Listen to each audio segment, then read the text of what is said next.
नमस्कार, मैं हूं संजीव कुमार और आप देख रहे हैं लाइव बिहार न्यूज़ नेटवर्क। अभी हम आए हुए हैं वैशाली ज़िला में। वैशाली ज़िला का जो वैशाली प्रखंड भी है और हम पंचायत है जतकौली। हमारे साथ हैं यहाँ के वर्तमान मुखिया जिनको जनता ने वोट कर जिताया है। इनका नाम है विश्वजीत कुमार। तो इनको सबसे पहले हम बधाई देंगे कि जनता ने इनको बहुमत दिया है। अब ये अपने क्षेत्र के विकास के लिए क्या कुछ रणनीति बनाए हैं, क्या कुछ योजना है, इनके द्वारा क्या कुछ ऐतिहासिक योजना है जो इनके द्वारा जो बनाया गया है, ये अपने मन में सोचे होंगे। और इसके अलावा यहाँ की सबसे बड़ी मूलभूत समस्या क्या है, इस समस्या का निवारण कैसे करेंगे, उन तमाम मुद्दों पे हम इनसे बात करेंगे। पहले तो जनता ने आपको बहुमत दिया विश्वजीत जी, इसके लिए आपको हमारे चैनल के द्वारा जो है बहुत बहुत आपको बधाई देते हैं। जी बहुत बहुत धन्यवाद जी। आप ये बताइए कि जनता ने बहुमत दे दिया है तो आपने कुछ योजना बनाया होगा इस क्षेत्र के विकास के लिए, तो आप जनता के बीच भी गए थे, तो सबसे बड़ी मैनिफेस्टो में तब सबसे पहले आप क्या काम करेंगे इस क्षेत्र के विकास के लिए? देखिए, पहला तो है कि शिक्षा में सुधार हो। दूसरा, बाढ़ का समस्या जो है, बांध के बेमरम्मत हो जाने के कारण, कटाव के कारण या मेंटेनेंस नहीं होने के कारण जो स्थिति पैदा हुआ है उसको ठीक करने का ज़रूरत है। बाकी जो सरकार का योजना है वो सही रूप से ज़मीन पर उतरे, इसके लिए प्रयास करना है हर स्तर पर। तो बाकी देखते हैं कि आने वाले समय में क्या हम लोगों को दिशा निर्देश मिलता है और उस अनुरूप हम लोगों को कार्य करना है। हम आ रहे थे आपके पास, पटना से हम लोग आ रहे हैं, तो कई जगहों पे मैंने देखा बांध जी कटा हुआ है। तो मुझे लगता है कि यहाँ का मूल फसल जो है केला है जी, और दूसरा तंबाकू कह सकते हैं जी। तो मैंने देखा कि कई जगह है केला पानी की वजह से जो है केला का जो सड़ गया है, तो इसके लिए आपने क्या कुछ योजना बना रखा है? देखिए, वो तो सवाल है कि जो प्राकृतिक आपदा है उसको तो कम आप कर सकते हैं, कंप्लीट उसको तो ख़त्म कर नहीं सकते हैं।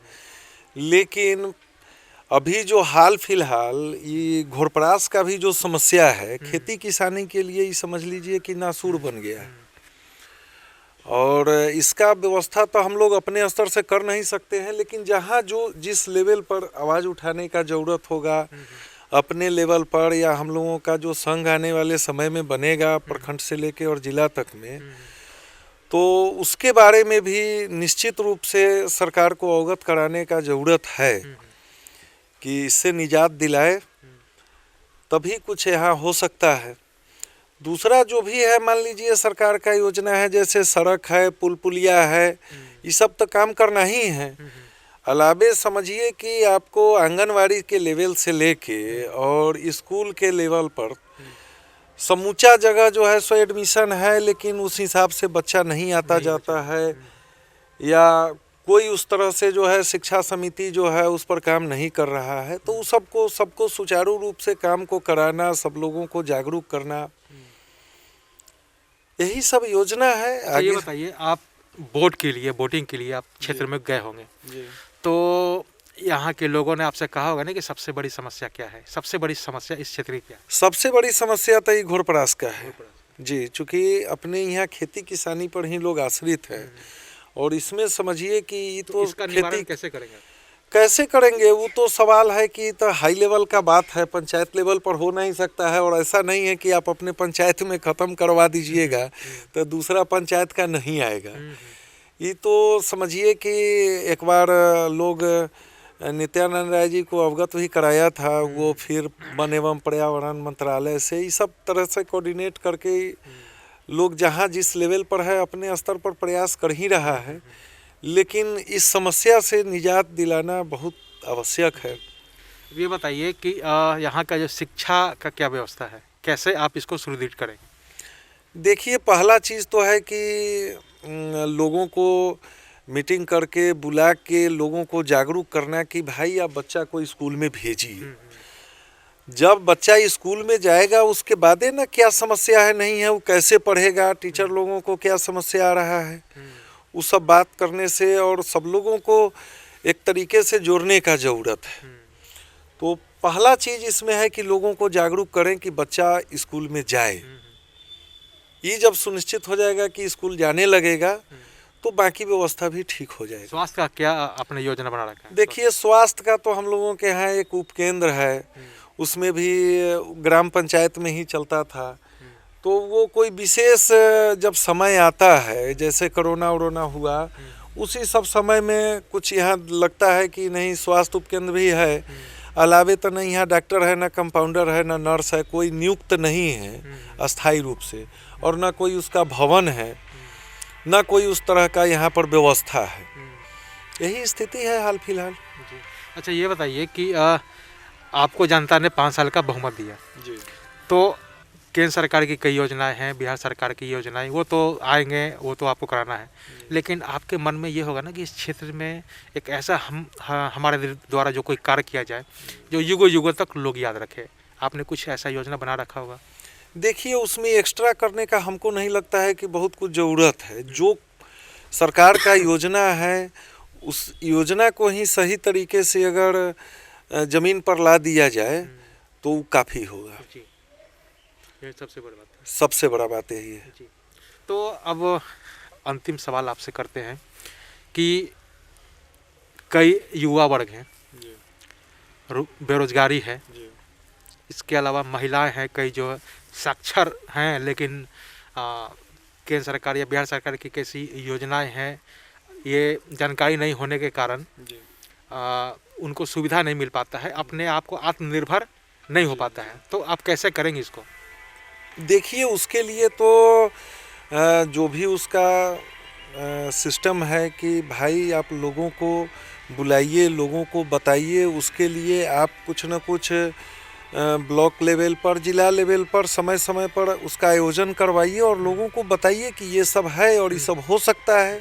जैसे पढ़ाई के लिए क्या कहते हैं एजुकेशन लोन वगैरह जो वित्त विभाग के बिहार सरकार के माध्यम से जो है, तो वो सब लोग उसका लाभ लेते ही हैं। जो लोग नहीं लेते हैं उच्च शिक्षा के लिए वो सब चीज़ मिलता है, 4 लाख रुपया विद्यार्थी को क्रेडिट मिलता है।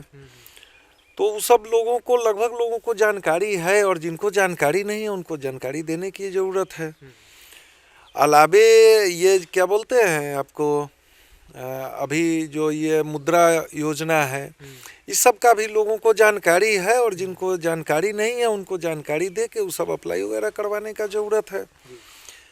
अलावे जो मजदूर वर्ग है, मनरेगा का काम अगर सही से संचालित होगा तो मजदूर यहाँ से पलायन नहीं करेंगे। यही सब उपाय है। दूसरा तो आपने सुना कि विश्वजीत जी हैं, यहाँ के वर्तमान मुखिया हैं, जनता ने इनको बहुमत दिया है।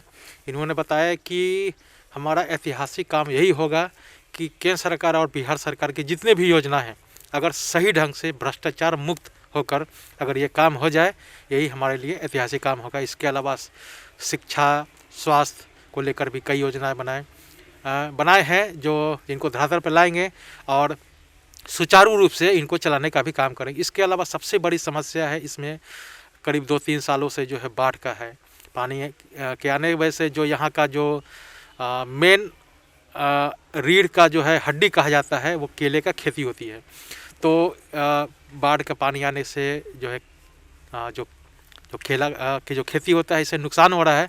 तो इनको चाहेंगे कि सही ढंग से वन और पर्यावरण जो भी मंत्री हैं उनसे बात करके इसको भी सुचारू करेंगे, ढंग से करेंगे। और कई ऐसी योजनाएं हैं जो इन्होंने बना रखा है, उनको धरातल पे काम करेंगे।